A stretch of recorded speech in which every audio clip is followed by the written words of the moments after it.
अस्सलाम वालेकुम, उम्मीद है आप खैरियत से होंगे। आज हम रेफरेंसेस टैब में एक और ग्रुप पढ़ने जा रहे हैं, कैप्शंस ग्रुप। और एक आधा और वीडियो में हम ये सारा रेफरेंसेस टैब कवर कर लेंगे। उसके बाद 2 से 4 वीडियोस में इंशाल्लाह हम सारा एमएस वर्ड ही कंप्लीट कर देंगे। सबसे पहले कैप्शंस क्या हैं? आपने अक्सर औकात फेसबुक या इंस्टाग्राम वगैरह पे देखा होगा, कोई तस्वीर होती है उस पर लिखा होता है सजेस्ट कैप्शन प्लीज़, कि कैप्शन सजेस्ट करें कि कौन सा कैप्शन होना चाहिए। कैप्शन मीन्स उन्वान, कि आप उस तस्वीर को क्या उन्वान देना चाहते हैं। हमारा जो वर्क होता है, रिसर्च वर्क कह सकते हैं, कोई भी और डॉक्यूमेंट होता है, उसमें ज़रूरी नहीं होता कि सिर्फ टेक्स्ट मौजूद हो। चार्ट्स हो सकते हैं, ग्राफ्स हो सकते हैं और इमेजेस वगैरह कुछ भी मौजूद हो सकता है। ठीक है, तो इनको भी हमने कोई ना कोई नाम लाजमन देना होता है। इनको कहीं ना कहीं हमने रेफरेंस इनका देना होता है। और बाज़ वक़्त ऐसा भी होता है कि आपने टेबल ऑफ कंटेंट्स के बाद टेबल ऑफ फिगर्स भी बनाना होता है, कि कौन सी तस्वीर किस पेज पर पड़ी है और कौन सा टेबल इस डॉक्यूमेंट में किस पेज पर पड़ा है। तो कैप्शन की तरफ आते हैं। इमेज सेलेक्ट करेंगे जो भी है, उसके बाद इंसर्ट कैप्शन पे आएंगे। कैप्शन में आपके पास बहुत सारे ऑप्शंस हैं, इमेज है, फिगर है, चार्ट है, इक्वेशन है, क्या चीज़ है, चार्ट है। आप चाहते हैं कि चार्ट लिखा जाए या आप चाहते हैं कि चार्ट ना लिखा जाए, 1 2 3 लिखा जाएगा, चार्ट लिखा जाए। ठीक हो गया। कोई लेबल अगर आपकी ज़रूरत का मौजूद नहीं है, मसलन फिगर और इन चीज़ों के अलावा कोई और देना चाहते हैं, तो आप यहाँ से न्यू लेबल करके उसको खुद भी ऐड कर सकते हैं। ठीक है, और अगर आपने कोई डिलीट करना है तो आप उसको यहाँ से डिलीट भी कर सकते हैं। ठीक है, नंबरिंग आप चेंज करना चाहते हैं, मसलन 1 2 3 ना लगे, कुछ और लगे, तो यहाँ से चेंज की जा सकती है। अगर आपने होम टैब से बुलेट्स एंड नंबरिंग को बेहतरीन तरीके से इस्तेमाल किया हुआ हो, तो फिर आपके कैप्शन में चैप्टर का नाम भी लाजमन ऐड हो सकता है। तो वो बहुत ज़्यादा एडवांस चीज़ हो जाएगी, हम उस तरफ नहीं जा रहे हैं। मैंने इसको ओके कर दिया। ये हमें नाम लिखा हुआ कहाँ चाहिए, अबाव द सिलेक्टेड आइटम चाहिए, और ओके कर दिया। ये हमारा चार्ट 1 हो गया। ठीक हुआ। नेक्स्ट क्या किया हमने, नेक्स्ट हम नेक्स्ट चार्ट पे आए। नेक्स्ट चार्ट पे आने के बाद इंसर्ट कैप्शन किया, चार्ट तो ऑटोमेटिकली हो गया। ये हमने ओके कर दिया।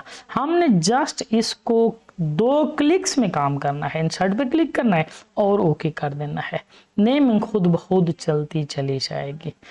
अब एक मुख्तलिफ चीज़ आ गई है, इसको हम क्या कह सकते हैं, इंसर्ट कैप्शन में आएंगे। इसको हम चार्ट तो नहीं कहेंगे, इसको बिलफर्ज हम फिगर कह देते हैं। ये फिगर 1 है और इसको ओके कर दिया। ये देखिए फिगर 1 लिखा हुआ आ गया। और क्या चीज़ है, ये भी मौजूद है जी। इंसर्ट कैप्शन पे आके अब वही फिगर चल रही है, फिगर 2 ऑटोमेटिकली आ गया और हमने इसको भी ओके कर दिया। ये फिगर 2 बन गया। अब हम डॉक्यूमेंट के स्टार्ट में आते हैं और क्या चाहिए हमें, इनकी एक लिस्ट चाहिए, इनका एक टेबल चाहिए। उस टेबल को टेबल ऑफ फिगर्स कहते हैं। टेबल ऑफ टेबल्स को भी टेबल ऑफ फिगर्स कहेंगे, टेबल ऑफ चार्ट्स को भी टेबल ऑफ फिगर्स कहेंगे, टेबल ऑफ फिगर्स को भी टेबल ऑफ फिगर्स ही कहेंगे। तो सबसे पहले हमें यहाँ पर स्पेस चाहिए। कैसे लेंगे, सबसे पहले टेक्स्ट से पहले कर्सर रखने के बाद कंट्रोल एंटर प्रेस करेंगे, टेक्स्ट हमारे नेक्स्ट पेज पर मुंतकिल हो जाएगी। ये पेज हमें ब्लैंक मिल जाएगा। इंसर्ट टेबल ऑफ फिगर्स पे क्लिक करेंगे और क्लिक करने के बाद क्या चीज़ चाहिए है, हमें पहले चाहिए है चार्ट। चार्ट पे क्लिक किया। कोई टैब लीडर आपको चाहिए है, टैब लीडर नहीं चाहिए है, किस तरह का चाहिए है, हाइपरलिंक रखना चाहते हैं या नहीं रखना चाहते, स्टाइल कौन सा इस्तेमाल करना चाहते हैं, एज यू विश, जो चीज़ें आप इस्तेमाल करना चाहें। ऑप्शंस में आपके मुतल्लिक कुछ नहीं पड़ा हुआ यहाँ पे, और मॉडिफाई में भी कुछ करने वाला नहीं है, इसलिए हम इन चीज़ों को नहीं छेड़ रहे हैं। और हमने इसको ओके कर दिया। जैसे ओके किया, हमारे पास एक टेबल बनकर आ गया, बिल्कुल उसी तरह जिस तरह टेबल ऑफ कंटेंट्स बनकर आया था। उसमें पूरे डॉक्यूमेंट के चैप्टर्स और हेडिंग 1, हेडिंग 2 और वो सारी चीज़ें थी। इसमें सिर्फ चार्ट्स हैं। दोबारा अगर यहाँ पे क्लिक करें और यहाँ से फिगर सेलेक्ट करके अगर ओके कर दें, तो अब आपको फिगर्स का भी एक टेबल अलग से मिल जाएगा। यहाँ लिख देंगे टेबल ऑफ फिगर्स, यहाँ लिख देंगे टेबल ऑफ चार्ट्स। ये टेबल ऑफ चार्ट्स हो जाएगा, टेबल ऑफ फिगर्स हो जाएगा। अगर डॉक्यूमेंट में काम करते हुए आगे कहीं आपको कोई तस्वीर इंसर्ट करनी पड़ती है, मसलन ऑनलाइन पिक्चर्स में से कुछ ले लेती हैं, इंटरनेट से कनेक्टेड होना आपका इसके लिए ज़रूरी है। एक आध सेकंड में आपको अगर ये इंटरनेट सही वर्क कर रहा है तो आपको लिंक मिल जाएगा, वरना जो हार्ड है वहीं से कुछ ना कुछ ले लेती हैं। ये बैलून्स ले लेती हैं, पहले भी आप 2-4 बार इनको देख चुके हैं। और उसी तरह हम रेफरेंसेस में आएंगे, इंसर्ट कैप्शन पे आएंगे, ये फिगर 3 हो गया और हमने इसको ओके कर दिया। ये फिगर 3 उसका नाम मिल गया। अब क्या करेंगे, स्टार्ट में आएंगे और फिगर्स वाले टेबल में रखने के बाद जहाँ अपडेट टेबल कर देंगे और अपडेट इंटायर टेबल के बाद ओके कर देंगे तो वो फिगर 3 भी इस लिस्ट में आ जाएगा और ये भी कि किस पेज नंबर पर यह मौजूद है। इस तरह काम आपको बहुत आसान हो जाएगा। इसके बाद एक और चीज़ है, मसलन आप यहाँ पर पहुँचे हुए हैं, आपने यहाँ पर पहुँचने के बाद लिखना है जी के ब्रैकेट में लिखना है सी, क्या जी सी, क्या चीज़ देखनी है, यहाँ क्रॉस रेफरेंस पे आ जाएंगे।